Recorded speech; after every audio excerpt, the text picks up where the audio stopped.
ओम शांति। ब्रह्मा कुमार भ्राता जगदीश चंद्र जी मम्मा के संबंध में अपना अनुभव सुनाते हुए कहते हैं, मातेश्वरी जगदम्बा विश्व में एक अनोखा व्यक्तित्व थी। मम्मा का जो प्यार था, मम्मा का जो दुलार था, जो व्यक्तित्व था, वह इतना प्रभावशाली था कि बाबा द्वारा दी जा रही शिक्षाओं का मूर्त रूप था। योगी के लिए गाया हुआ है, उसका व्यक्तित्व प्रांत सुखाए होता है। उसके मन में सबके प्रति सद्भावना रहती है, सबके प्रति प्रेम रहता है। वह किसी का भी बुरा नहीं सोचता, वह सबका भला सोचता है। बाबा के जीवन में भी हमने इन बातों को प्रैक्टिकल देखा, सिर्फ कहने मात्र नहीं। जो निंदा करते थे, बाबा ने उनको भी मित्र की तरह ही चलाया। बाबा कहते थे, यह भी मेरे बच्चे हैं ना, इनको ज्ञान नहीं है, इनका कसूर नहीं है। ड्रामा अनुसार इनका यही पार्ट है, क्योंकि इन्होंने अभी समझा ही नहीं है। जब समझ जाएंगे तो ऐसा नहीं करेंगे, इसलिए इनकी बात को बुरा मानना की ज़रूरत नहीं है। ऐसे ही हमने मम्मा में भी यही विशेषता देखी। उनके जीवन में एक चुंबकीय शक्ति थी। वह इस कारण से थी कि उन्होंने सबको शिशुवत समझा। उनकी यह प्रत्यक्ष अनुभूति थी। व्यवहार उनका ऐसा था जैसे वो सचमुच में साक्षात जगदम्बा थी, चाहे उनकी आयु कुछ भी हो। आप सोचिए, ये देह अभिमान खत्म हो गया ना। जब आयु का भान नहीं, पुरुष हैं स्त्री हैं इसका भान नहीं, शत्रु हैं या मित्र हैं इसका भान नहीं, किसी भी चीज़ का देह अभिमान नहीं, तो वह योगी होगा ना। बिना योग के देह अभिमान कैसे चला गया। योग की शक्ति सर्वश्रेष्ठ है। योग बल से ही विजय प्राप्त होती है। विजय माला का मनका बनता है। तो ये हमने मम्मा की ज़िंदगी में प्रैक्टिकल देखा। भेदभाव रहित बेहद का प्रेम। दिल्ली में एक व्यक्ति था जो अपनी पत्नी को बहुत तंग करता था। पवित्रता के कारण उनके घर में झगड़ा होता था। अपनी पत्नी की मार पिटाई करता था। बहुत बार कहता था कि तुम घर से निकल जाओ। पास वालों और रिश्तेदारों से वे कहता था कि ये ऐसे करती है, वैसे करती है। जब से ये सत्संग में जाती है तब से घर में ठीक सेवा नहीं करती, बच्चों की ठीक देखभाल नहीं करती। वह गलत बोलता था, क्योंकि जो असली बात थी पवित्रता की, वह कैसे बोल सकता था। वह बहुत बिगड़ा हुआ था अपनी पत्नी पर। एक दिन उस बहन को उसने घर से निकाल दिया। हमने उसको एक महिला आश्रम में रखा जब तक उनका फैसला ना हो। उस समय राजौरी गार्डन में मम्मा आई हुई थी। मैं उस महिला आश्रम के प्रधान को मम्मा से मिलाने के लिए ले जा रहा था। इस बीच जिसने अपनी पत्नी को घर से बाहर निकाला था, उस व्यक्ति को यह समाचार मालूम हुआ कि मम्मा वहाँ आई हुई है। वह हमारे से पहले ही सेंटर पर पहुँचा और दरी यहाँ वहाँ फेंकी, बल्ब तोड़ा, कुर्सियों को इधर उधर फेंक दिया। काफ़ी अपना तमाशा दिखाया, जोश दिखाया और झगड़ा भी किया।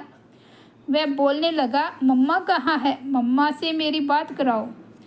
आज मैं अपना फैसला करा के ही जाऊंगा।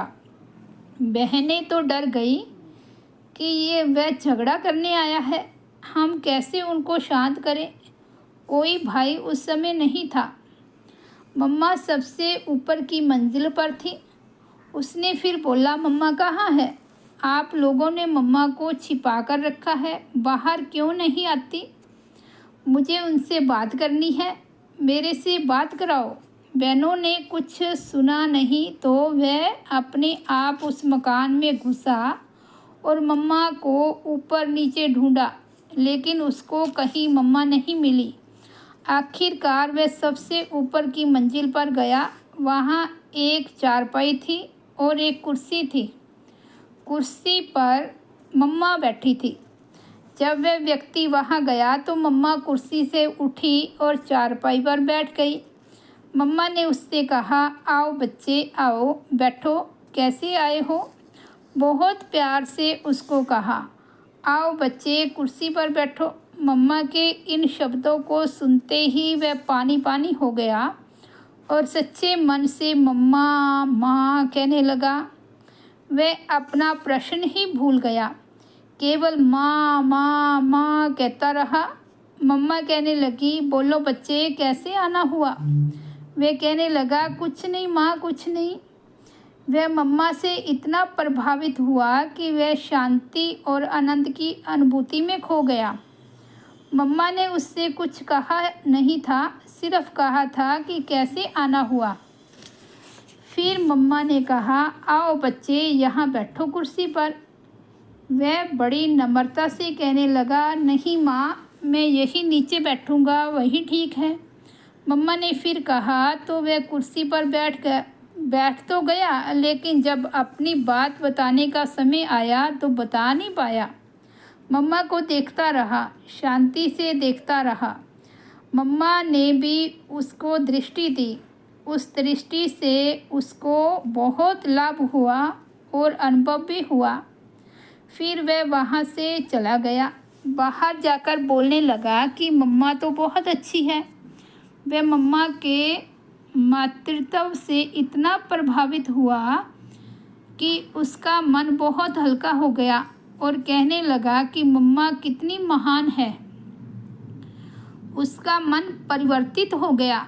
फिर उसने मम्मा से कहा, मम्मा फिर मैं कभी आऊँगा। ऐसे कहकर वह चला गया। मम्मा ने उससे यह नहीं पूछा, तुम कौन हो, कहाँ से आए हो, किससे पूछकर अंदर आए हो। बहुत प्यार से उससे बात की, उसको सम्मान दिया। उसका मन परिवर्तित हो गया।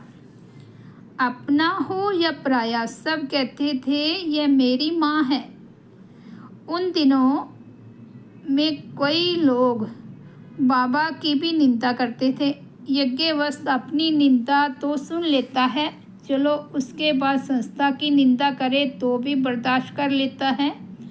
खास करके जब कोई बाबा की निंदा करने लगे, जिससे हमारा अनन्य प्यार है, जिससे हमने जीवन पाया है, उसके लिए कोई उल्टा सुल्टा खराब बोले तो किसी को भी उत्तेजना होती है। लेकिन यह भी नहीं होना चाहिए। यह मम्मा का जीवन देख करके हमने सीखा। जब तक कोई आदर्श सामने न हो तो व्यक्ति किसका अनुसरण करे? कोई सामने ऐसा आदर्श तो होना ही चाहिए। महात्मा की परिभाषा तो यह है कि जो मन वचन कर्म से एक है, अंदर बाहर से एक है। मम्मा का जीवन निर्मल एक रस दर्पण की तरह था। कोई भी उसके पास आकर बैठे, चाहे वह अपना हो या पराया, बस यही कहता था, ये मेरी मम्मा है। ऐसे ही अमृतसर में हुआ था। अमृतसर में काफ़ी झगड़ा हुआ था। बहुत से लोगों ने विरोध किया। बहुत बड़ा ग्रुप इकट्ठा हुआ था।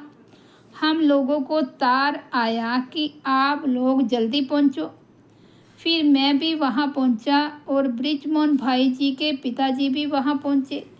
सुबह ही हम पहुंचे थे। योग में एक गीत बज रहा था। वहाँ करीब 1,500 लोग इकट्ठे हुए थे।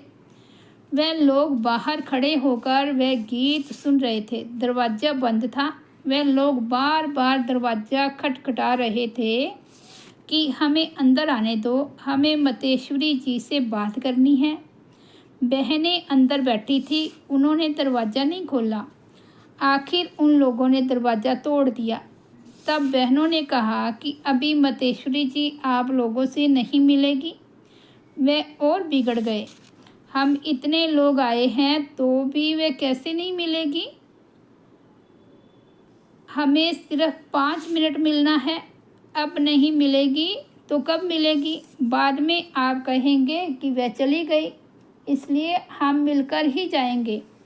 जब दरवाज़ा तोड़ा तब उनमें 5-6 लोग जो मतेश्वरी जी से बात करने के लिए मुकर्रर हुए थे वह अंदर चले गए। वह ऊपर गए पहली मंजिल पर जहाँ मम्मा बैठी थी।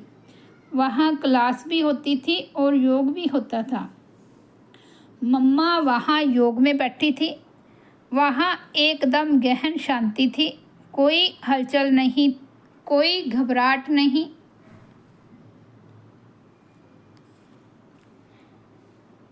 कोई चिंता नहीं। बहुत आनंद में मम्मा योग में बैठी थी। मम्मा के योग को देख उन लोगों को भी गहन शांति का अनुभव होने लगा।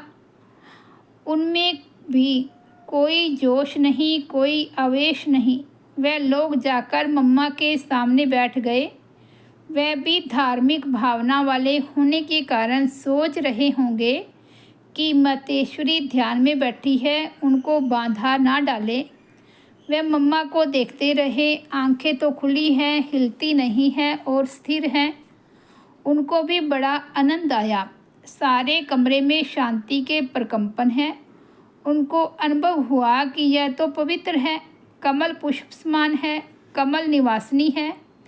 उनको ऐसे कई प्रकार के अनुभव हुए। वे थोड़ी देर बैठे रहे और कुछ समय के बाद मम्मा की आँखों की ओर देखने लगे।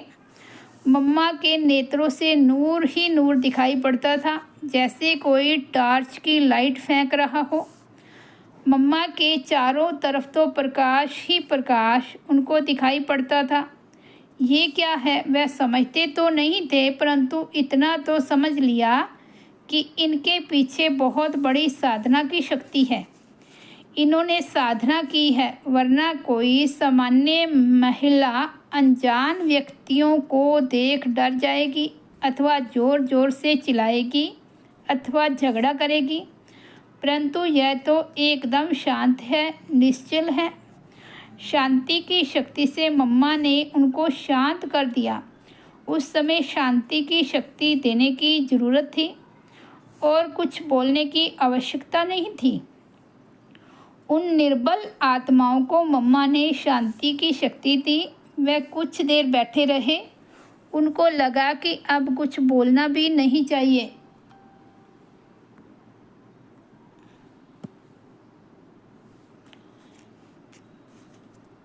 उनको यह भी लगा कि यहाँ थोड़ी भी आवाज़ होना अच्छा नहीं लगता। खुद उनको एहसास हुआ कि ये कोई आवाज़ से ऊपर की दुनिया में है। ये असाधारण बात है जो एक जगह पर एक ही भंगिमा में एक ही आसन पर काफ़ी देर तक बैठी रहे। शरीर को साध लिया, नेत्रों को साध लिया और मन को भी साध लिया। इसलिए इतना स्थिर जो बैठी है ये महान है। उनमें कुछ ऐसे भी थे जिन्होंने धार्मिक पुस्तकें पढ़ी थी, भक्ति भी की थी। वे जानते थे कि योग ऐसा होता है, उसके आसपास ऐसी शांति होती है। इस प्रकार आए हुए वह लोग अपनी शत्रुता भूल गए और खुश होकर वहाँ से चले गए।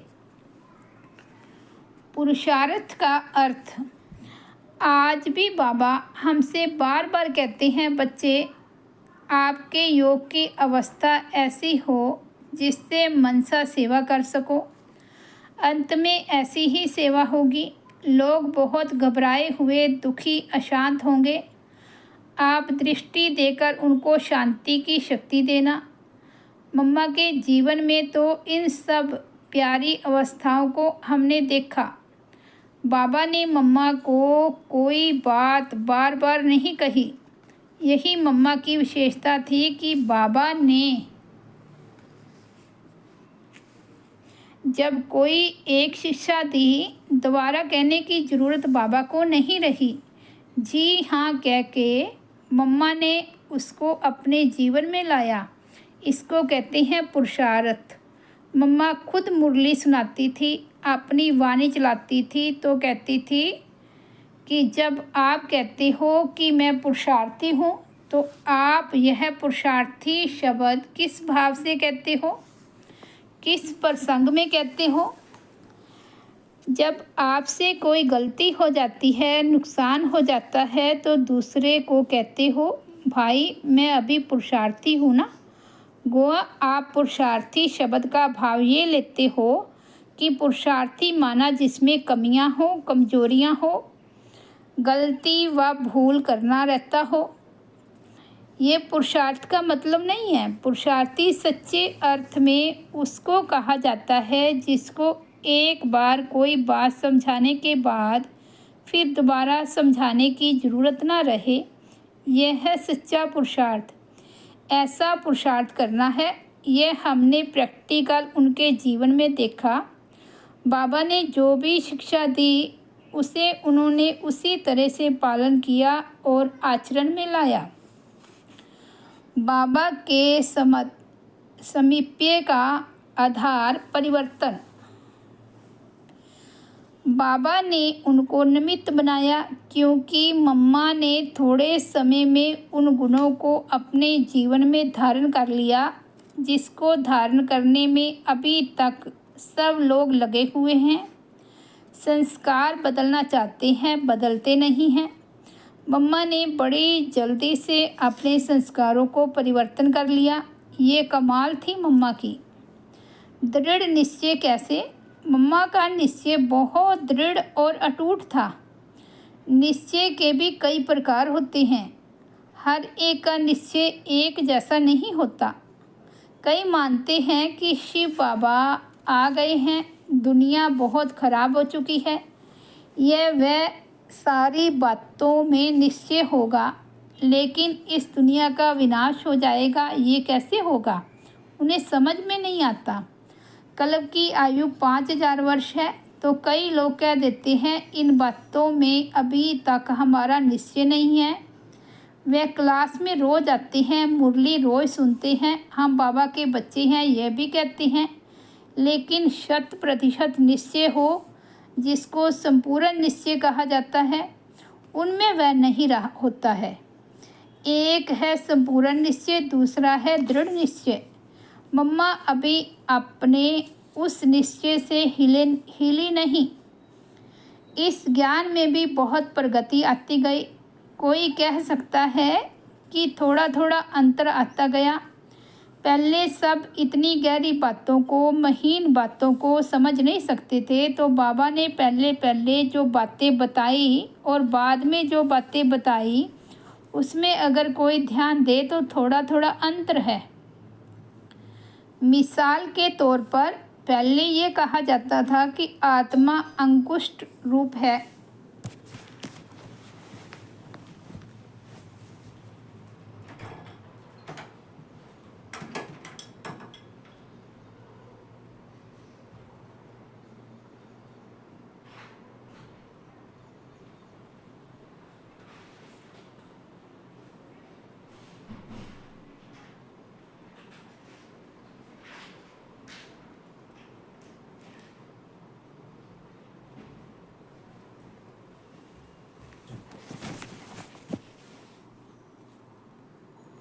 बाबा कहते, जगदीश भाई जी कह रहे हैं कि आत्मा के बारे में पहले बाबा ने बताया कि आत्मा अंकुष्ट रूप है।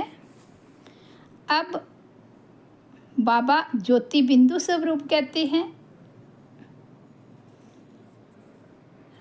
तो अब अंकुश तो बड़ा होता है, ज्योति बिंदु छोटा होता है। कई उपनिषदों में भी इस बात का उल्लेख है कि आत्मा अंकुष्ट रूप है। तो यहाँ भी पहले पहले यही कहा जाता था कि आत्मा अंगुष्ठाकार है।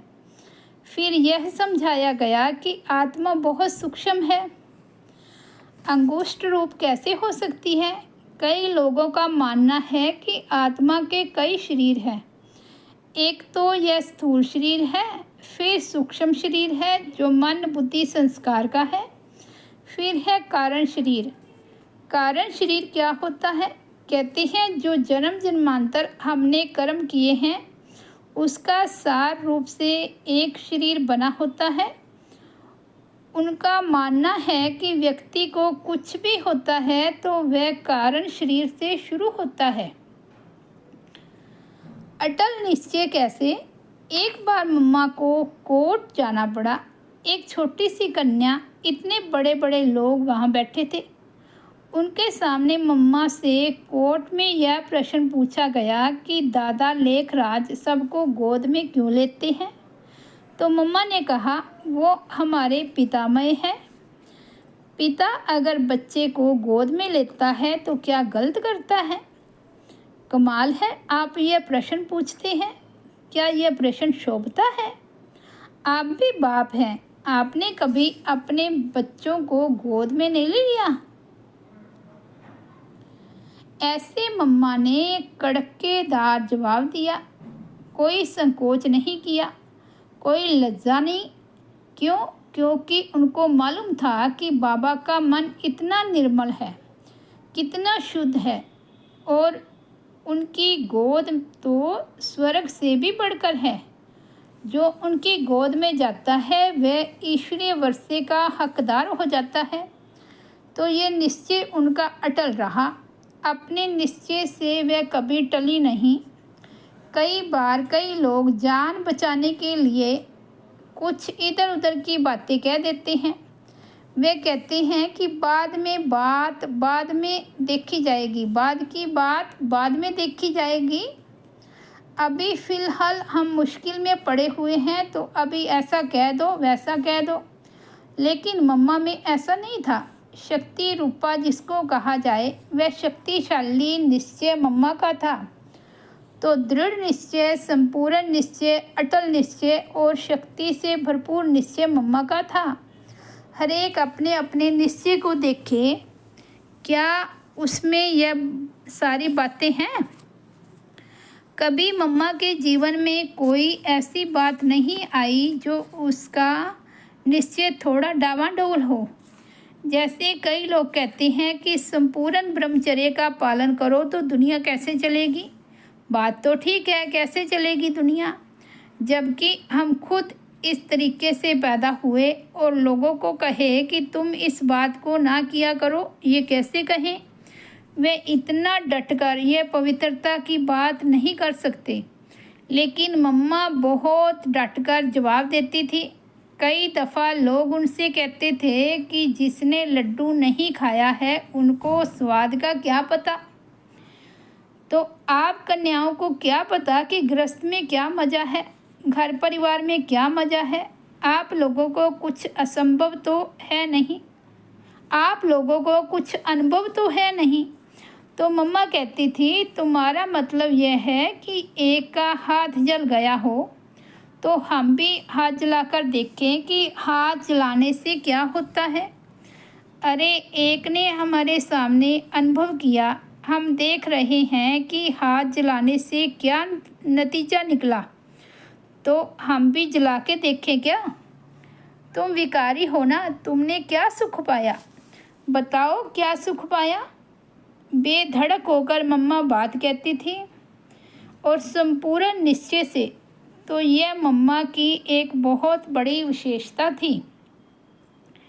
समस्त मानव जाति की माँ। कई लोगों के मन में यह प्रश्न उठता होगा कि मम्मा को ही बाबा ने क्यों आगे रखा, क्यों चुना। एक बात तो निश्चय की थी और दूसरी थी पवित्रता की। पवित्रता नाम सिर्फ ब्रह्मचर्य का नहीं है। पवित्रता अर्थात मन वचन कर्म की पवित्रता। विकारों को परास्त करना, उन पर विजय प्राप्त करना, यह पवित्रता है। जो निषेधात्मक या बुरे संकल्प हैं वह भी न आए। अरे मम्मा का मन इतना निर्मल था, इतना शुद्ध था कि जो कोई उनके सामने गया वह नतमस्तक हो गया। माँ माँ शब्द उनके मुख से निकला, चाहे वह 70 साल का हो, चाहे 80 साल का हो, चाहे वह 20 साल का युवा ही हो। उनको देखते ही सबके मुख से निकलता था, ये माँ है, ये मेरी माँ है। मम्मा से मिलने कई शहरों से देवियों के कई पुजारी आते थे। समाचार पत्रों के बड़े पत्रकार आते थे। प्रसिद्ध लेखक आते थे जिनकी पुस्तकें बहुत चलती थी, प्रचलित थी।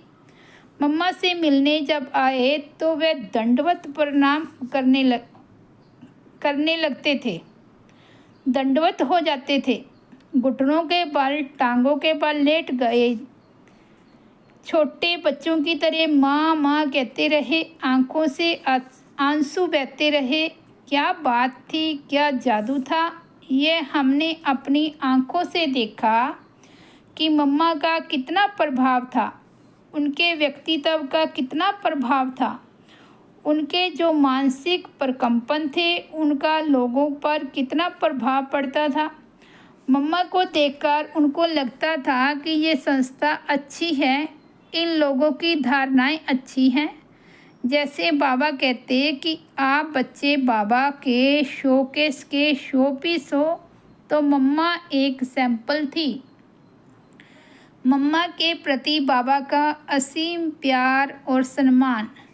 एक समय की बात है, बारिश का मौसम था, बहुत ज़ोर से बारिश हो रही थी। सेवा अर्थ मम्मा बाहर कहीं अन्य शहर गई हुई थी, उनको मधुबन में आना था। तब बाबा ने कहा, बच्चे सोचो, मम्मा आ रही है, तुम सबको पता है वो जगत की माँ है, उस जगत की माँ को बारिश में उतारेंगे।